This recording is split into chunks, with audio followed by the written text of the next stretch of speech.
Swaham Tatsaviturnvarenyam Bhargo Devasya Dhimahi Dhiyo Yo Na Prachodayat. So we are in chapter 6. What we've seen in chapter 6 so far is that Asakti Rahit Karma has been said as the Bahirang sadhana for Dhyan Yoga. Okay? And uh, it has been equated to sannyas because of the aspect of tyag which is there, which is tyag of the outcome of the fruit. सो जो इसको practice करता है वो सन्यासी भी है और योगी भी है. योगी क्योंकि उससे उसका चित्त का समाधान होता है. समाधान किस प्रकार से होता है कि जैसे धीरे धीरे वो अपनी इच्छाओं के अनुसार कर्म नहीं करता, इच्छा पूर्ति के लिए कर्म नहीं करता, वैसे वैसे वो धीरे धीरे उन विषयों से अलग होता जाता है और उन विषयों से, उन ऑब्जेक्ट से अलग होने से वो धीरे धीरे कर्म भी जो है छोड़ता जाता है, क्योंकि उसको समझ में आता है कि there is really no purpose to the actions which I am undertaking. Now सर्व कर्म सन्यासी is also a person who has been allowed to take sannyas from all karmas. Okay, now that sthiti, that aspect starts, as we have understood, after purification of our inner selves. Okay, and then we get Gyan Nishtha, and then we do sannyas, and then we get the ultimate moksha. These are the 3-4 steps which have been defined in terms of getting to moksha. So this prominence, the prominence which has been given to Asakti Rahit Karma is so deep. It also says within these shlokas that your senses also will slowly start to withdraw themselves from all these objects. Okay. So when we understand yoga, and that also pratyahar, okay, when we understand pratyahar, that is the state which is achieved by doing Asakti Rahit Karma. To expand on the pratyahar, basically Ashtang Yoga of Patanjali is Sham Dam Yam Niyam Asan Pranayam Pratyahar Dharana Dhyan Samadhi. Okay, so pratyahar is after doing asan and pranayam. Okay. So that pratyahar starts happening as we look at this aspect of Asakti Rahit Karma. Then I think in the last session we looked at the shlok which said that the person himself is his own friend and his own enemy. Okay? Because we understand he can be his own friend if he is able to bring his senses under his control. And if he is unable to bring those senses under his control, then he has created his own enemy. Right? Any questions so far?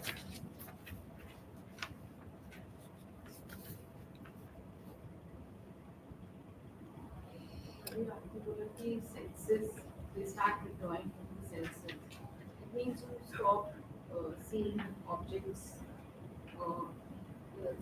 It refers to the 5 senses. Yeah.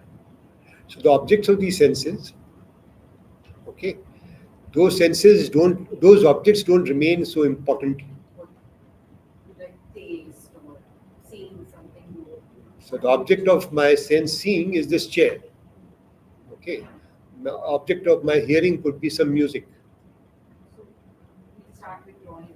Yeah, slowly you don't find purpose in it. You don't necessarily get attached to it. That's all.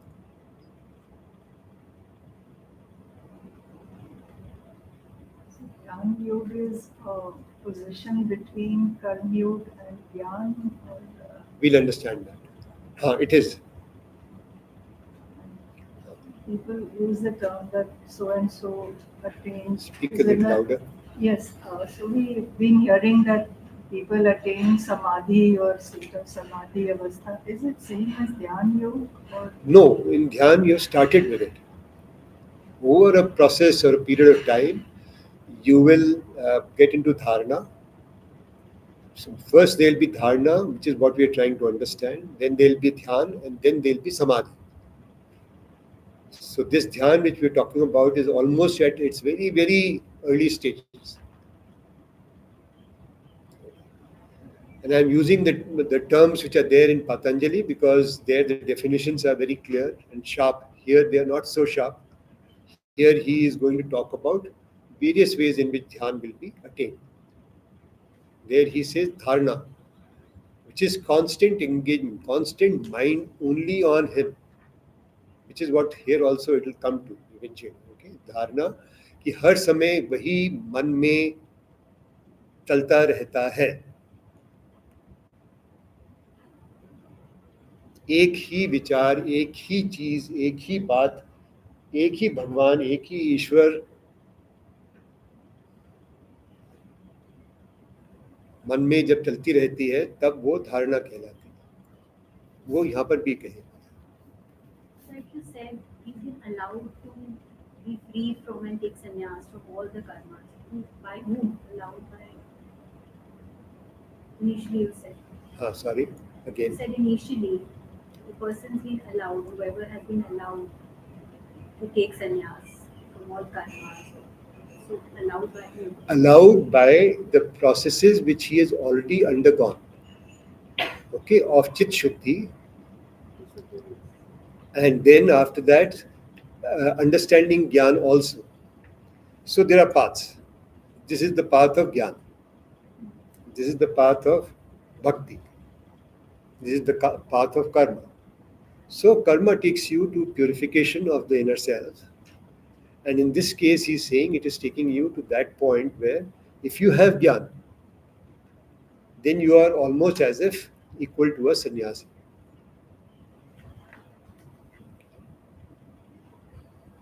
That's what he's saying.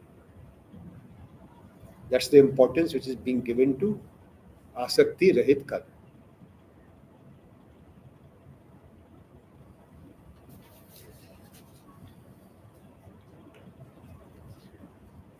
Go to the shlok number 6.07. Okay.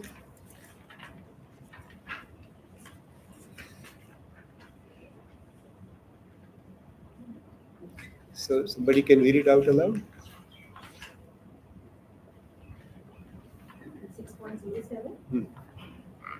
He who has brought under control his body, consisting of mind, senses, etc., and who is tranquil or at peace, whose inner self always remains happy. Such a sannyasi in all manner has obtained ultimate Atma, meaning he is directly present in his Atma. And he remains equanimous in hot, cold, and pleasure, pain, and respect, insult, meaning in being worshipped or disdained. So, how do we see that the person who is now got his uh, mind under peace, mind under control through Asakti Rahit Karma, and then he does dhyan and he's got his senses under control, he starts feeling tranquil, okay, peaceful inside, because he's not running after performing actions to achieve a certain goal, objective, purpose, whatever. If he has to do something, he is doing it for the sustenance of his body and for whatever kartavya he has got to do. So nitya karm, kartavya karm, he is performing. Okay. Naimittik is that which is prescribed. Those karmas also he may do. Then there is nishid karma, which is not to be done, which he of course will not perform, which he will not do. We saw that, I think, in the previous shlokas of this chapter itself. So he remains equanimous whether it is hot or cold. So, in any of the opposites which we live in, our existence is an existence of opposites: good, bad, hot, cold, sukh, dukh, acha, bura, all that, which we continuously apply to in our minds whenever we do anything, or we see anything, or we look at, or we understand anything. Right? So he does not apply any of these parameters, and he is equanimous even if something has been applied or something has happened. He remains equanimous in it. He sees the sameness in it. If he has been worshipped or disgraced, or he's been lauded or he's been not lauded, it makes no difference to him.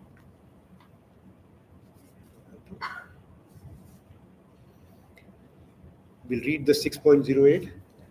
The understanding of things given in the Shastras is jnana or knowledge, and directly experiencing the essence of that given in Shastras in our own inner self is called Vijnana.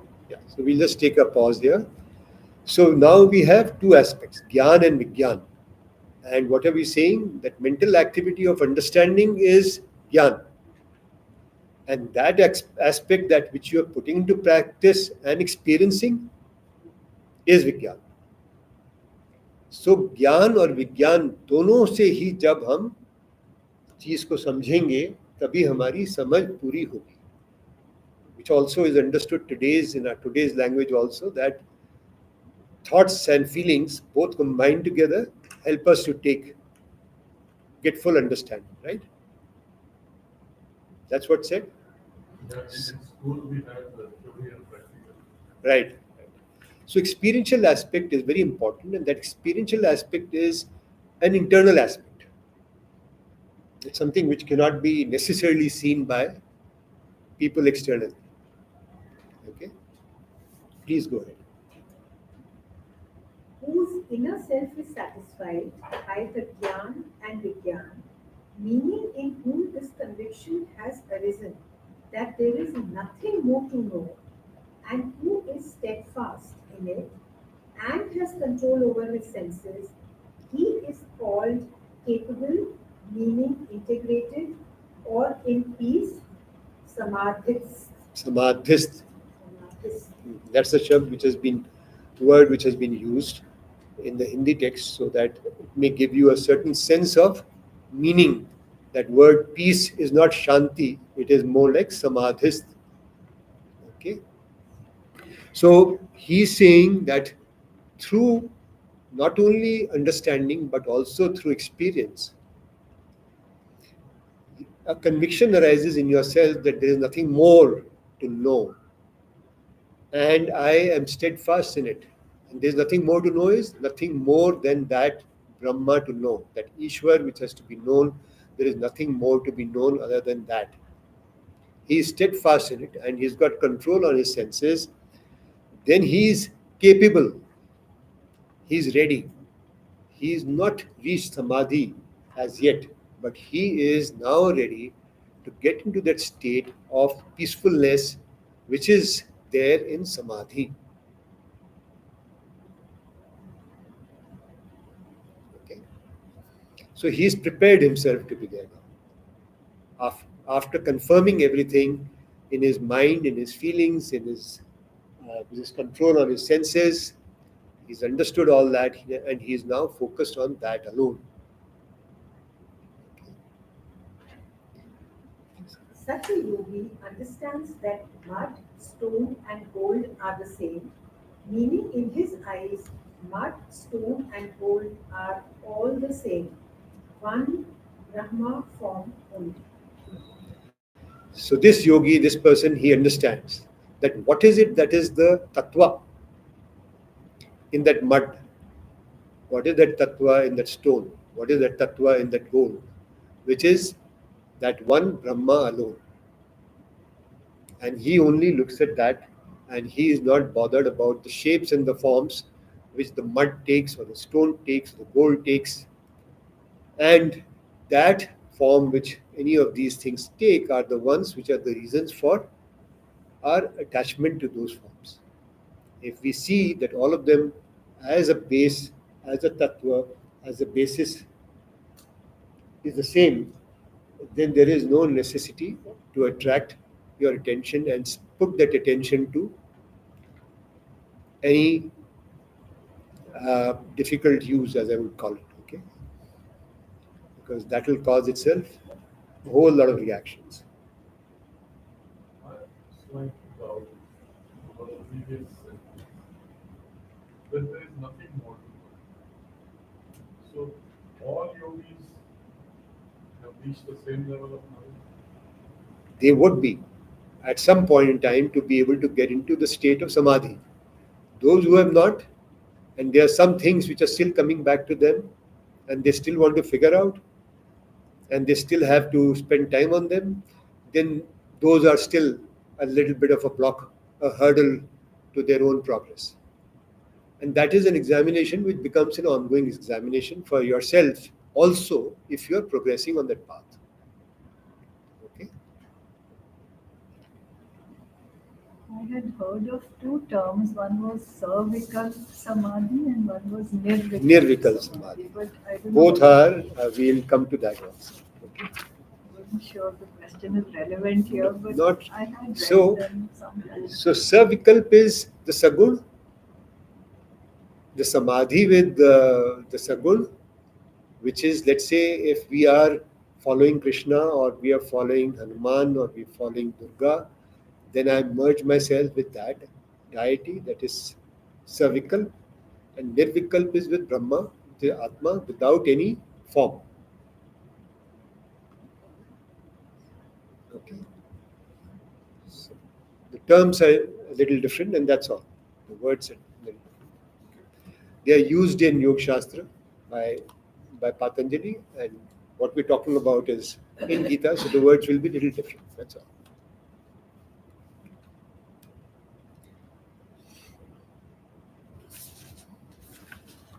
Yeah.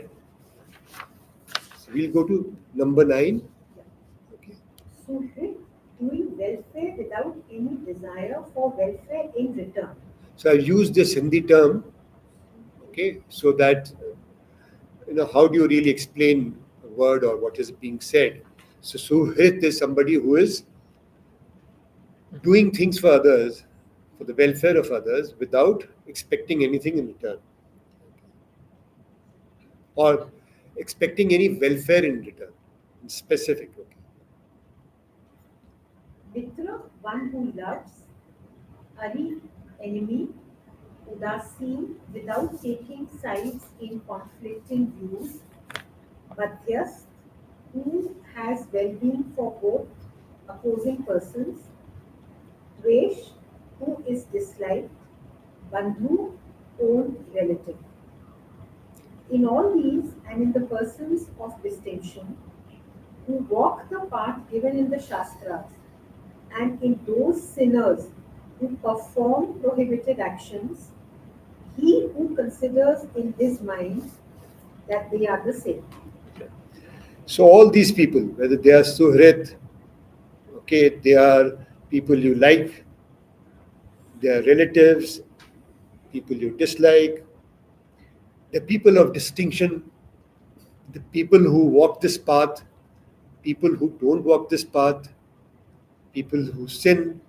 In all these people, the person who is now being considered to be realized is the one who sees that same Brahma in all of them.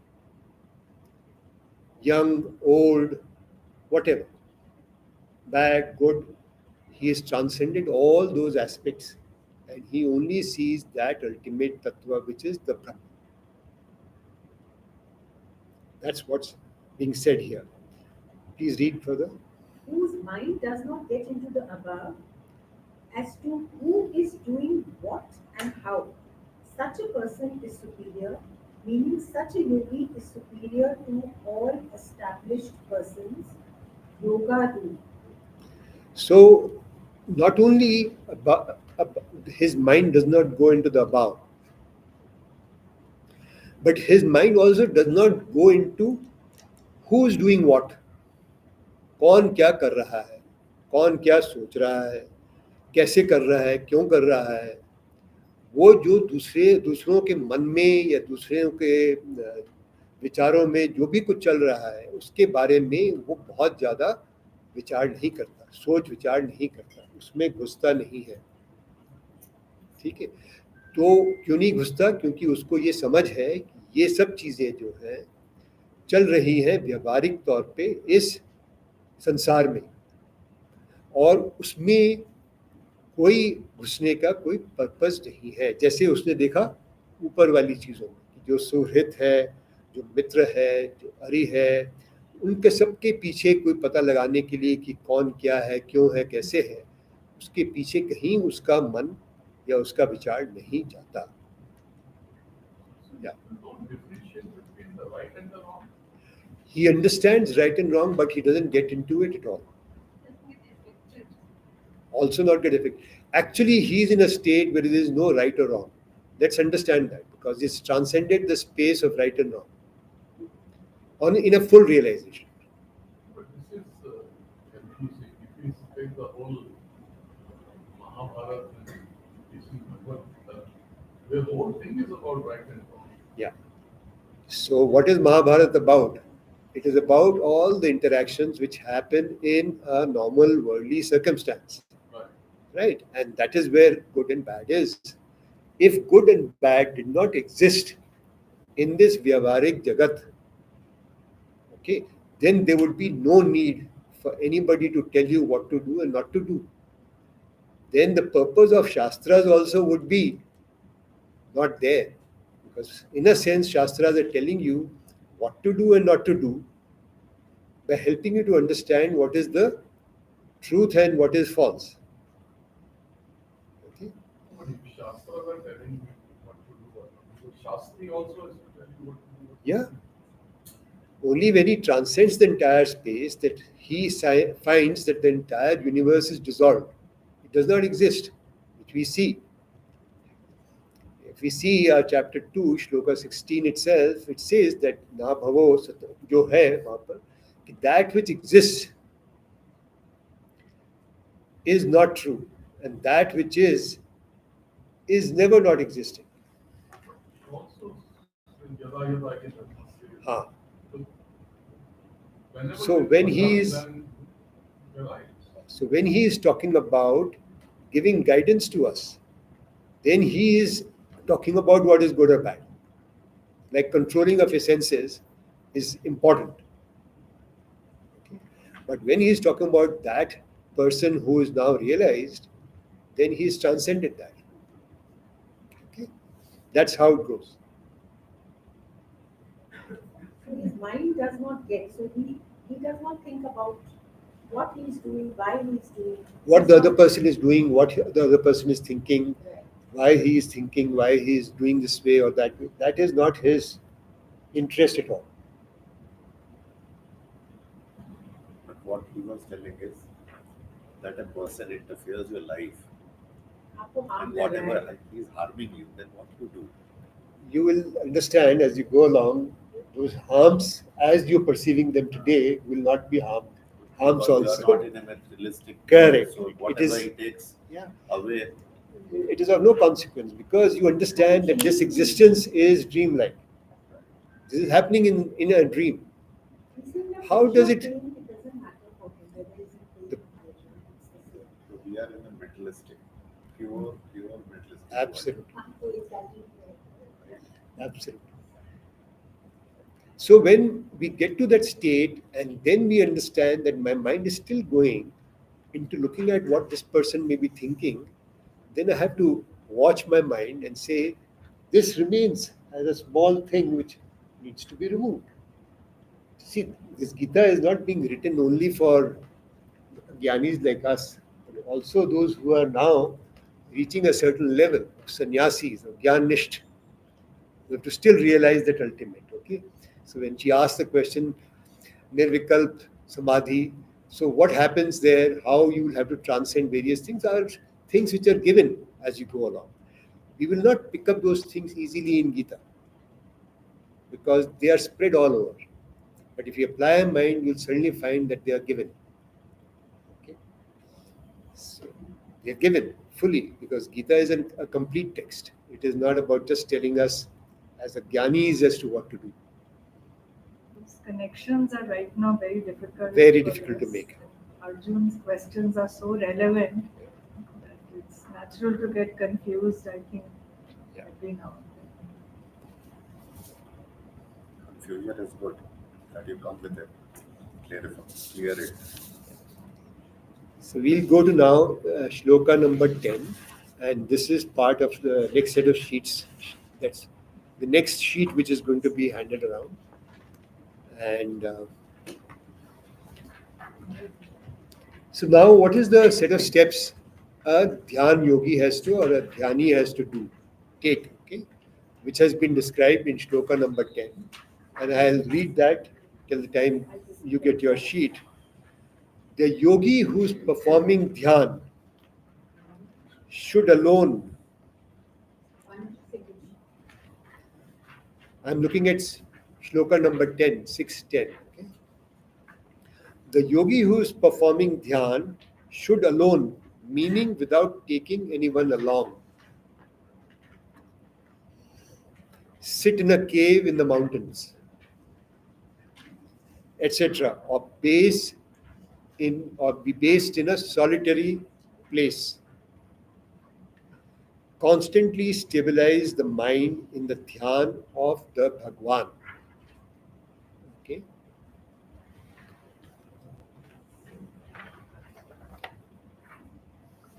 So he should be focused on Bhagwan alone, sitting in a cave, in isolated, in solitude, and that is what this person should do after he has understood and he has been able to control his senses, and he has become equanimous, which we saw in shloka number 8 and 9. Right? By the adjectives alone and based in a lonely place, it means he should adopt sannyas and practice dhyan yoga. Okay? So dhyan yoga therefore becomes a practice when you get to the stage of sannyas. Okay, so dhyan yoga is not being said is an easy thing, because whilst we are doing our own grahast ashram karmas, we are still being advised to follow asakti rahit karm yoga. So you can't be in this calm. You can, but you will not be able to make much progress. Okay? He who has won over both chitta, inner self, and atma. I have purposely expanded because often chitta is used only for intellect. I have used atma also, because that atma, which is unrealized atma, is also part of this inner self. Okay? And the body. He who has won over both chitta and the body, such a person, yat chit atma, without hope, nirashi, okay, meaning without craving, and possessions, sangrah rahit, matlab accumulation of possessions, okay, meaning as a sannyasi, also renouncing all possessions, such a person should practice dhyan yoga. So, apart from what we read in shloka 8 and 9, he should have control over his inner self. He should not be craving for anything. He should not have possessions, accumulation of any possessions, and he should be then practicing dhyan yoga as a sannyasi. 611. A clean place, solitary place, meaning by its own nature or by appropriate means, is pure and solid. What it is said is that the place could be clean and pure just because of the location of that place. Okay?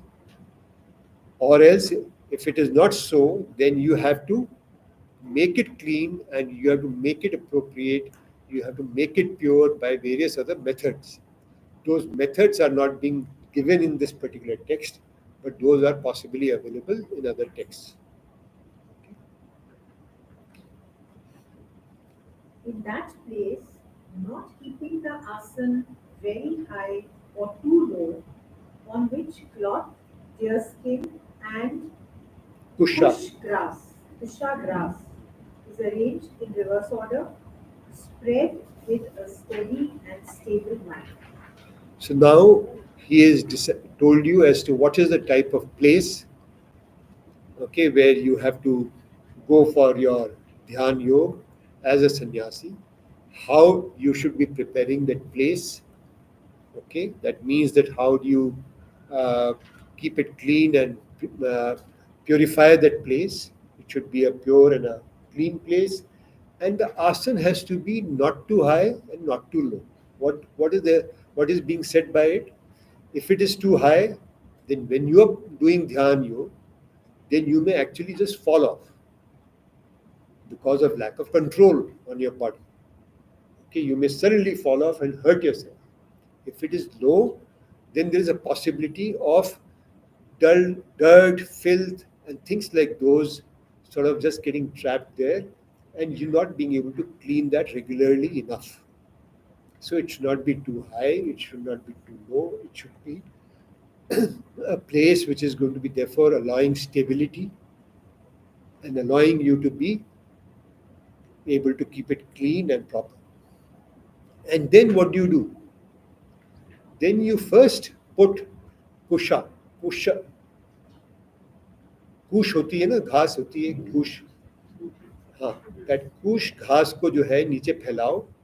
उसके ऊपर उन्होंने कहा कि dear skin, मतलब कोई उस तरह का जानवर की स्किन जो सॉफ्ट स्किन होती है वो रखो, और उसके ऊपर फिर कपड़ा, मोटा कपड़ा रखो जिसके ऊपर अपना बैठ के आप ध्यान कर सकते हो.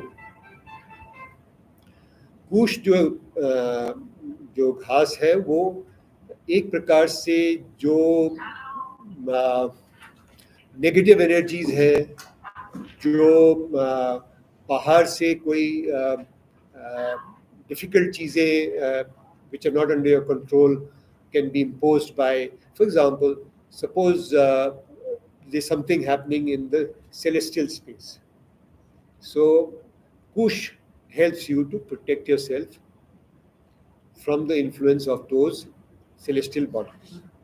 Okay, that is the purpose of Kush. So Kush is also used when you have eclipse, solar eclipse. So they say it protects the food which is there prepared and kept, because during eclipse otherwise the food is supposed to become not worthy of eating. Okay, so that is how Kush is to be understood. It's a type of grass. It is available very easily, but it is a type of grass on which you lay the skin of a deer, and then you put some cloth, and then you sit down and Why so specific details, especially when we are saying that a yogi does not differentiate between the mud and the god or human or anything, is all the same. And yet it's very specific that the grass and the deer skin and the cloth and iron, it shouldn't matter. yeah. So you have not realized that's why it is still mattering. As soon as you come to this little question, the thing itself is saying that the person has not fully realized. If it is fully realized, then these things don't matter. You're right. Sorry. No, I'm just adding, maybe it's for the calmness, maybe the purity of the environment, existence. Maybe you're just enhancing that. It is only Because you're working on the self-control, also calming your mind. So whatever helps, accelerate that perhaps. Yeah. So the term yogi itself, which is being used in the shlokas which are here, is for a person who is still not realized. Okay. Why is, But he is the person on that path, sincerely on the path. Sorry. why is deer skin so dear? Well, I don't know. If you ask me so many things about With those lines, Huh? जाएगा तो comfortable रहेगा ना. Why skin? This world again, उस समय ये you're killing some that's also- wildlife. yeah, anyway, so I don't know the answer to that. Uh, I don't know the answer to that. Okay, so very clearly, I don't know. But it would have sufficed to say a clean, comfortable skin. Yeah. That's all. Why so specific? The word comfortable is not necessarily there. Kusha is a grass. I just I know. wanted to think. Please, Nothing, please. it's just a Cushion kind and of matti. wool, deer skin or even a woolen blanket, they are bad conductors. So any energy which you accumulate, it does not go. Very right. It stays with you. Very right. Both of them are bad conductors. Right. In fact, in our own sadhanas, which we were told to do at times, we have used blankets, woolen blankets, and topped by a cotton cloth. We didn't have kush, so we were not. Yeah, you're right. But I don't know the answer to why specifying deer skin. That answer I don't. Yeah, because again you're killing someone. Yeah, that is something. In those days, probably wool, I mean, blankets were not made. So the primitive way was to use an animal. Yeah, I think we just are spending time on something which can always be figured out or will come to us when I the. think she's right because in today's world, you can't go hunting for a deer skin. There were no factories making Salman blankets. Khan is paying for that. That's what I'm saying. You will find that deer skin happens so when it will have to come to you because some lion will come and kill it and leave the skin for you. So Also, it's written that in a cave or lonely places, so it could be jungles. yeah. Anyway. So in 612, he should sit on this asana and practice yoga. How? Please go ahead. By removing the mind from all objects and concentrating it, and after controlling the activities of the mind and senses. For what should he do this Dhyan Yoga for? He should do this for the purification of inner self. Okay. So now you understand that this Dhyan Yoga is also for purification of inner self. It is not actually taking you to that step where you are going to be realizing. It is a starting point where you are still in the process of purifying yourself, which is to say that you're controlling your mind and senses, taking your mind away from all objects, not allowing anything to come in your way, which is going to be, you'll find you're getting attached to. Your thoughts are not going into somebody else's, why they're doing what they're doing, and you are therefore composed enough to be stable enough to be sitting in one place. Sitting in one place is not an easy thing. Okay, so when you have to sit down in one place and do it for hours, you will realize how much sadhana you need before you can even sit in that one place for hours together. Okay. So next is, please read. Should keep the body, head and neck evenly and steadily and sit in stillness. And gazing at the tip of his nose in a manner he is focused on seeing. Yeah. With such a focused gaze, here it is to remove the gaze from the objects and establishing it in the Atma or the ultimate. Yeah.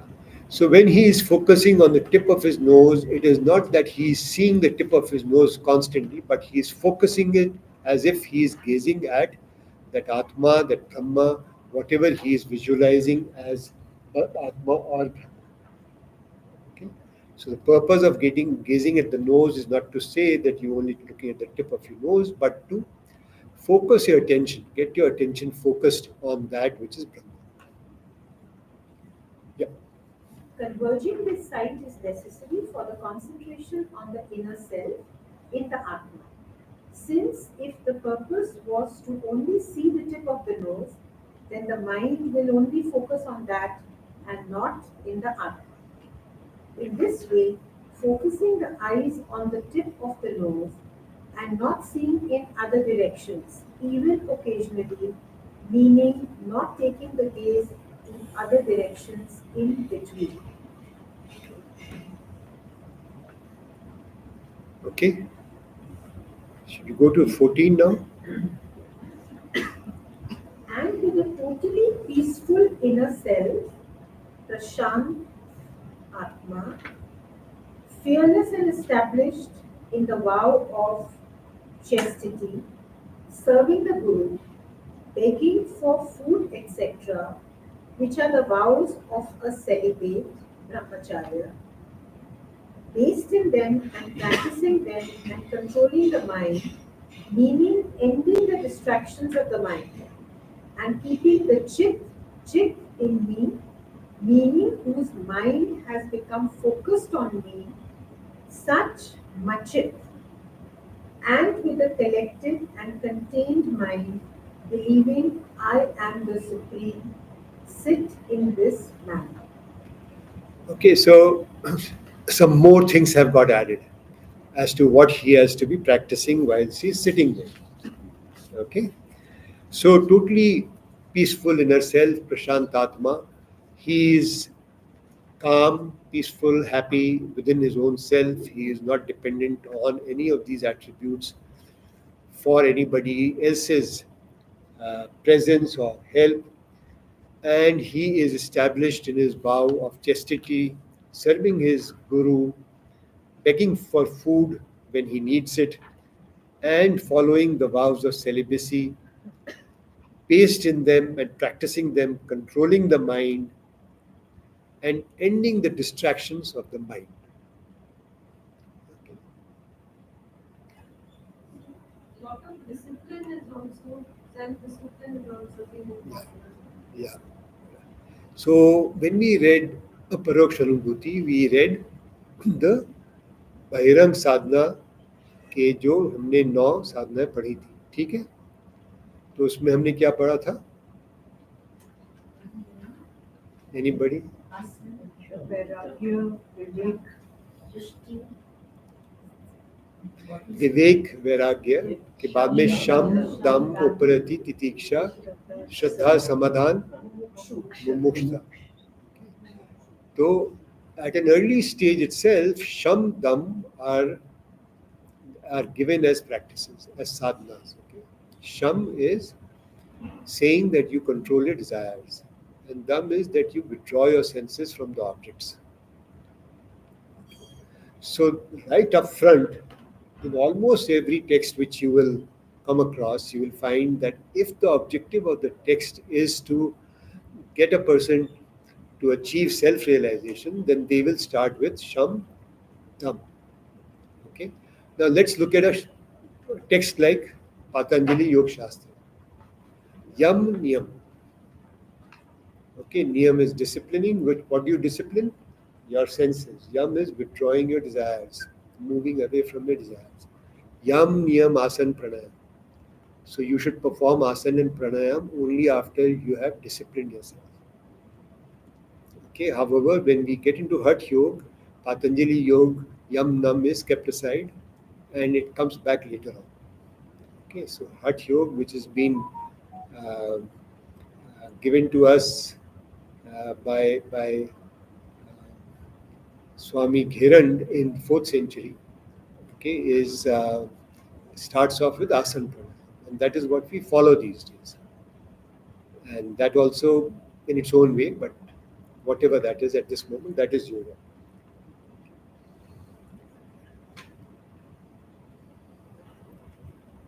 Right? So that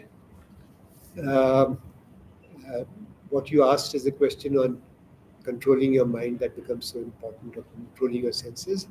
That is being said in almost all the texts.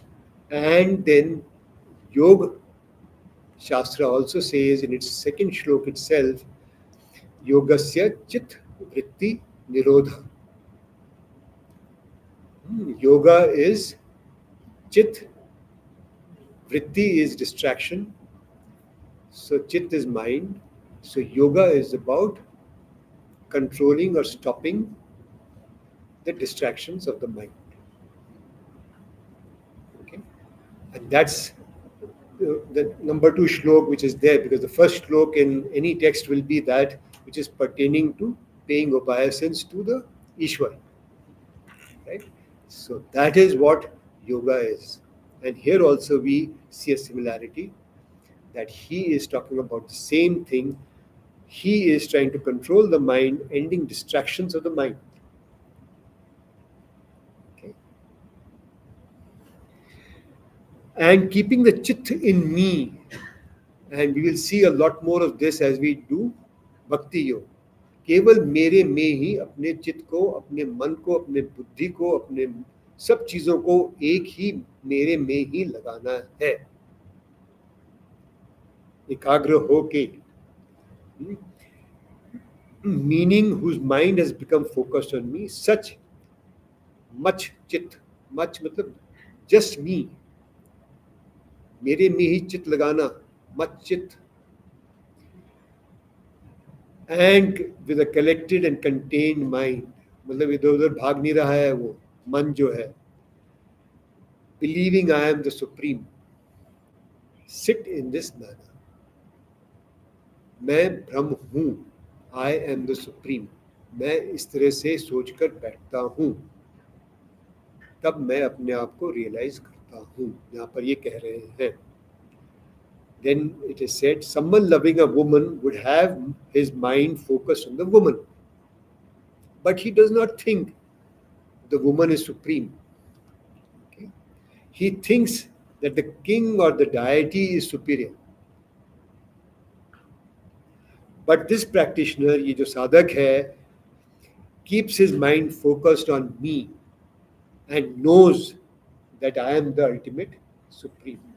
इसके ऊपर और किसी चीज पे कहीं और मेरे को अपना ध्यान नहीं ले जाना है. ये अंतिम अवस्था है, ये अंतिम जगह है जहां पर मेरे को अपना ध्यान ले जाना है. इस प्रकार से अपना ध्यान उस पर लगाना है. This is a very strong thing. Thinking of you are the supreme. या I means Bhagwan, no? हाँ Atma, हाँ God. Brahma.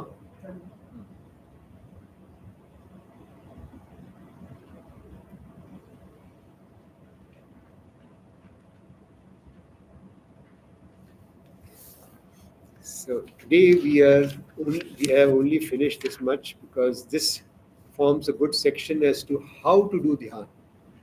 Okay, and then we get into the next session as to how we will understand that what is the outcome of this particular set of steps of dhyan and yoga which you have studied, which if you were to practice, what would be the outcomes of that? Okay, which we'll take from shloka number 15. How much time do we have? We have time enough for questions if there are any. Or we can also read the shloka number 15. I don't have a problem. I can always explain that easily, but your call as to whether you'd like to have questions or you'd like to proceed with shloka number 15. Just one question I had in terms of the order. It is Karmyo, Sannyasi, and Jnanyo.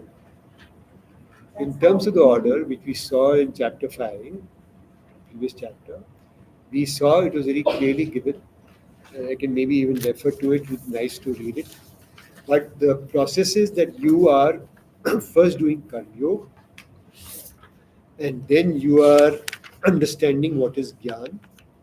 And with the Gyan, you are now going to work on becoming Gyanisht. Okay? And that to become that Gyanisht, you will have to do some amount of sannyas. And after that, you will become the ultimate Jnani. I am looking at shloka number 12 of chapter 5. यहाँ पहले अंतकरण की शुद्धि, फिर ज्ञान प्राप्ति और फिर सर्व कर्म संन्यास रूप ज्ञान निष्ठा की प्राप्ति. इस प्रकार क्रम से परम शांति को प्राप्त होता है.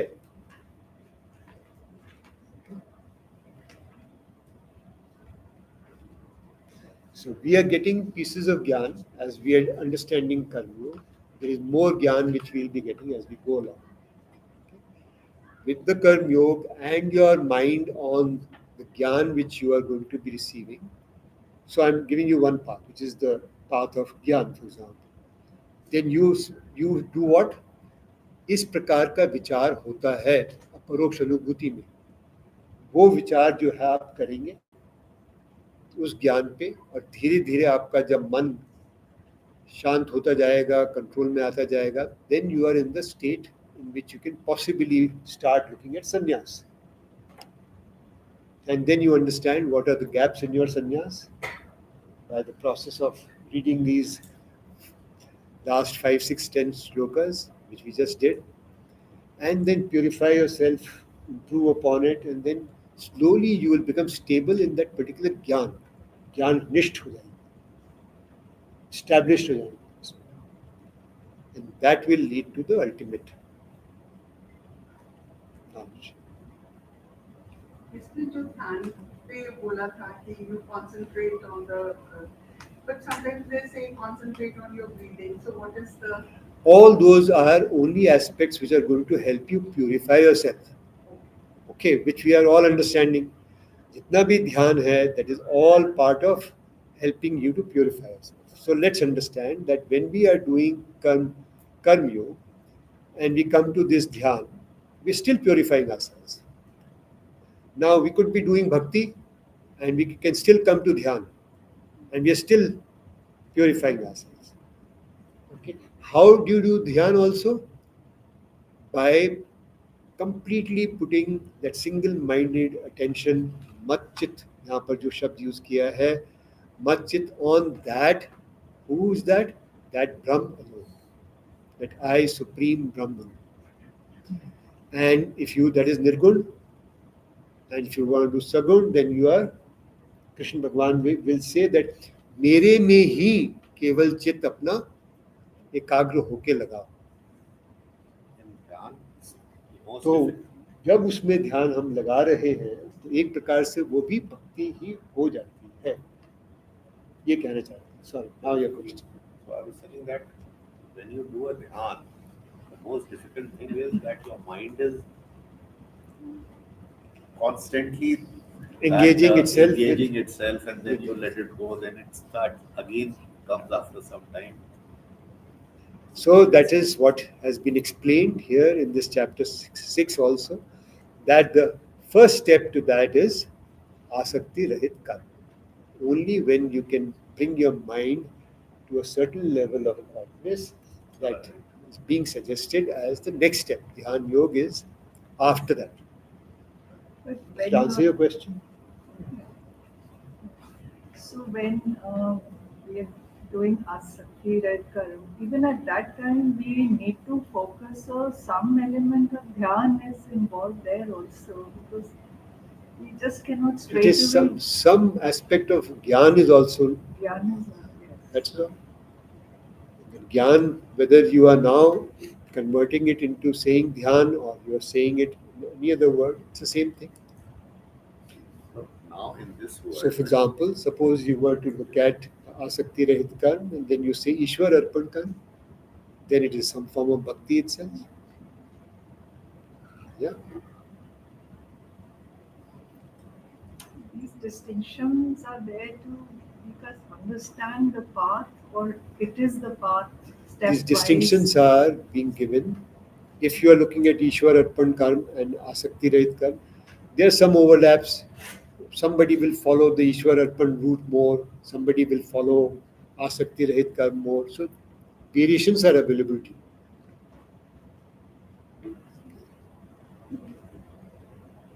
Yeah. You were asking. Who was asking? yeah, I was telling that in sannyas, it is mentioned that you have to have your food by bhiksha. So in this now at that present world, does it happen like this? What way? What we see is that you go with it. In the olden days, the people used to go to the doorstep and take the bhiksha. Yeah. So in ashrams all over, And I'm saying all over, and it is not going to be visible easily to all of you. So there is a place called Anna Kshetra. Okay, there is a designated place called Anna Kshetra. Okay, so that's the place where Ann is offered. And at a specific time in the day, whoever comes there, they get food. And the food could be cooked, it could be uncooked.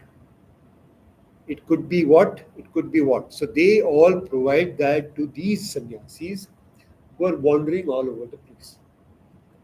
So if you come with me, if you want to, I'll take you to a place where this is done daily.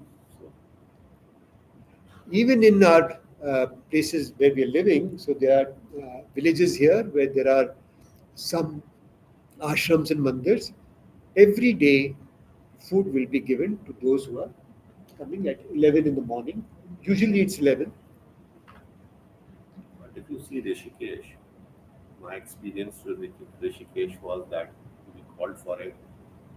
The sannyasi mandal and all those things are there. But I've found it to be little materialistic. Yeah, so you are seeing that because that's the way it is being manifested for your particular reason, purpose. But when you go and we'll go and see.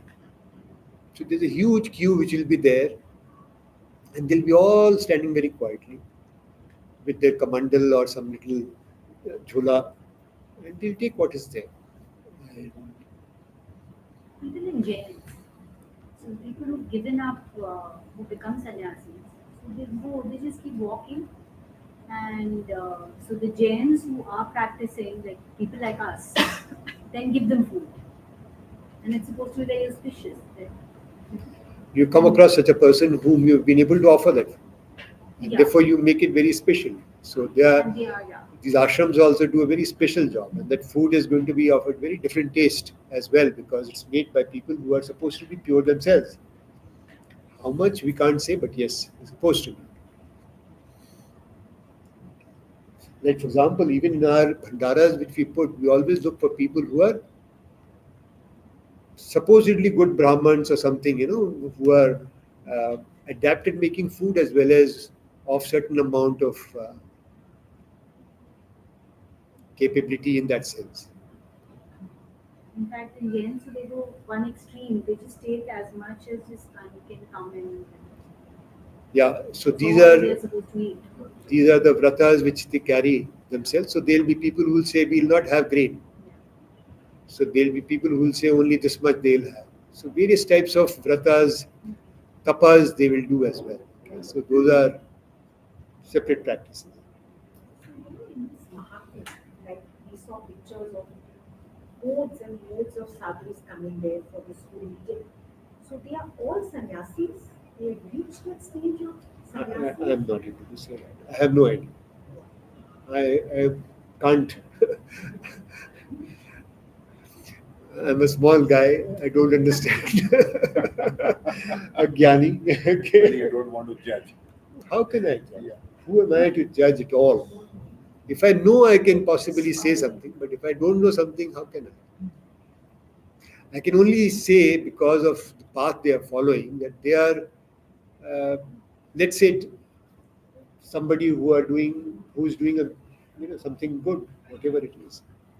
There's so many of them. We also hear that there are Dungi Yeah. Swamis all over the place. We know about some of them having been exposed, etc. Also. So this world is full of things which we can't say anything about. Okay, so very difficult to say. Full and full. Huh? So I was with my friend, IPS, he was an IG. So he was talking on a phone in the car about some church, some father, and then I asked him, he told, Ravi, it's a word, very dirty word. So we come across many, and there are protectors who protect. Yeah. So there'll be people who will say that, well, don't follow Swamis. Yes, so we've seen enough cases where Swamis have turned out to be false and whatever. But we also have some signs of what they should be, and if we find some of those traits are missing, Okay, so for example, not having control on your senses, on your mind, on your desires, I think it's not an easy thing.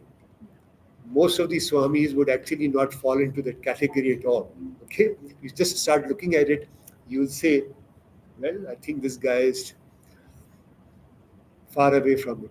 At times, you can make out saying, but to comment on people generally, I can't say anything. Of course, these people seem to be, but I know people, sannyasis like this, who don't need to eat food for days on. Okay, and you ask them, no, we don't need that because they can take that energy from the Some- They don't even